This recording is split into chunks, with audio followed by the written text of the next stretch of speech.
आजकल बढ़ती हुई जनसंख्या है और हमारे पास ज़मीन जो है ना बहुत घटती जा रही है, क्योंकि इतने ज़्यादा बँटवारा हो रहा है कि ज़मीन का जो है ना एरिया नहीं बढ़ाया जा सकता। जी। इसीलिए हम बढ़ती हुई जनसंख्या को खिलाने के लिए उसमें नए-नए तरीके से शोध करते हैं, ताकि अच्छे से उनको अच्छी सब्ज़ी और गुणवत्ता युक्त और पर्याप्त मात्रा में पूरा किया जा सके। जी तो सर। इसके लिए हाईटेक वेजिटेबल प्रोडक्शन और हाईटेक नर्सरी का बहुत ही ज़्यादा योगदान रहता है।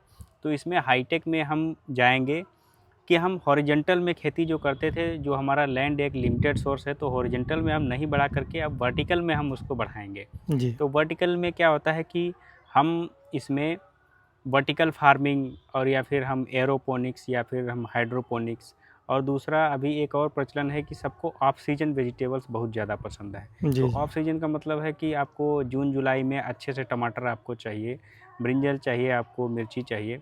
लेकिन उस समय क्या स्थिति रहती है कि जो ओपन कंडीशन में हम मिर्ची, ब्रिंजल या फिर टोमेटो जो भी रहता है, उसका प्राइस जो है ना आसमान पे रहता है। जी। क्योंकि बाहर इतना प्रोडक्शन नहीं हो पाता है। इसके लिए हमको पॉली हाउस कंडीशन में खेती करना बहुत ही उचित रहता है, ताकि उसमें जो है ना बारिश का प्रभाव नहीं पड़ता और हमारा किसी भी कीट और बीमारी का भी प्रकोप नहीं आता है और अच्छे से उसमें कल्टीवेशन कर सकते हैं।